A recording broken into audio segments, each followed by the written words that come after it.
ceritain dong Kang, waktu bekerja di Amerika ada nggak sih? Ini penting nih. Ada nggak sih pengalaman Oh, menarik? penting banget. Saya mau cerita banyak nih, dengerin ya anak-anak muda Indonesia.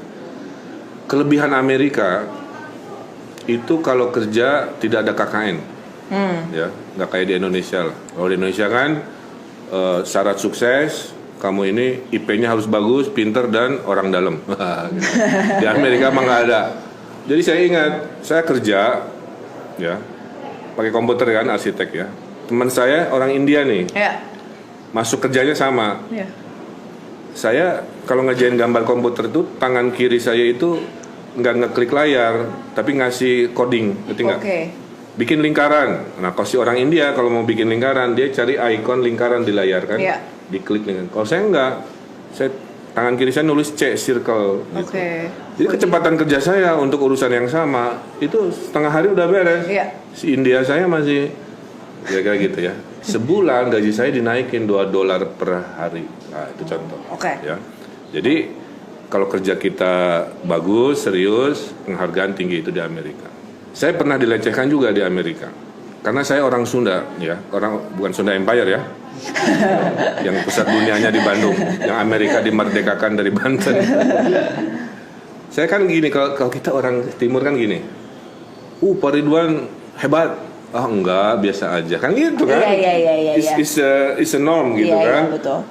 Pinter enggak, atau lumayan. Jago budaya enggak. Kita ya kan, culture kita. Saya pakai itu dong waktu diwawancara di Amerika. Kamu bisa apa kira-kira gitu? Bisa kamu dalam ya, can you do a computer design kira-kira gitu. Just a little.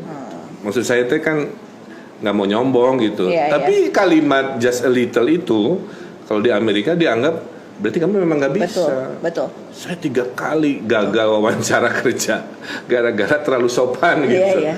Karena di sana tuh sangat straightforward dia pulang kan, apa yang salah gitu kan?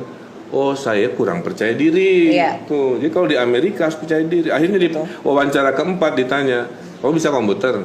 Saya jawab, saya nggak hanya bisa Pak, saya ini master dan gurunya komputer-komputer di Indonesia. Luar biasa. Itu kalimat kalau di konteks Indonesia itu sombong kan, tapi di Amerika, wah orang ini confident. Diterima kerja di situ. Satu. Cerita ketiga, waktu di California, saya kerja bersama orang Belanda. Dia agak jutek lah ya.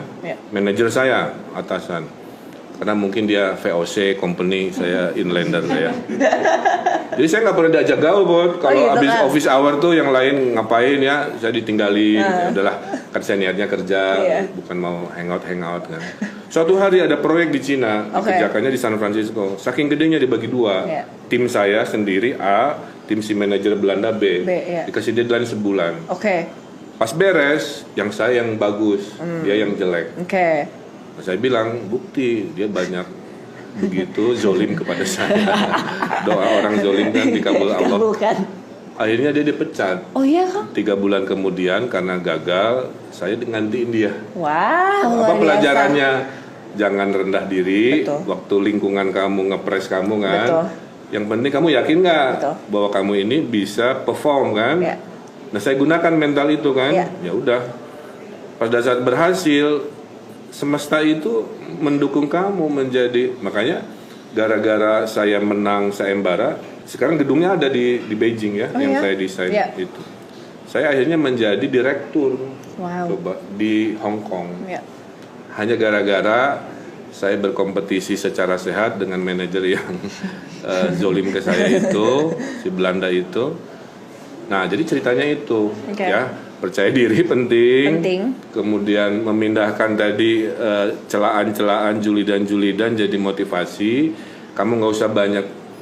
Lagian bahasa Inggris saya juga kan tidak sefasih mereka. Jadi kerja aja. Nanti hasilnya kayak menang yang sayembara itu membuktikan kualitas kita. Nah, itu pelajaran penting yang saya bawa.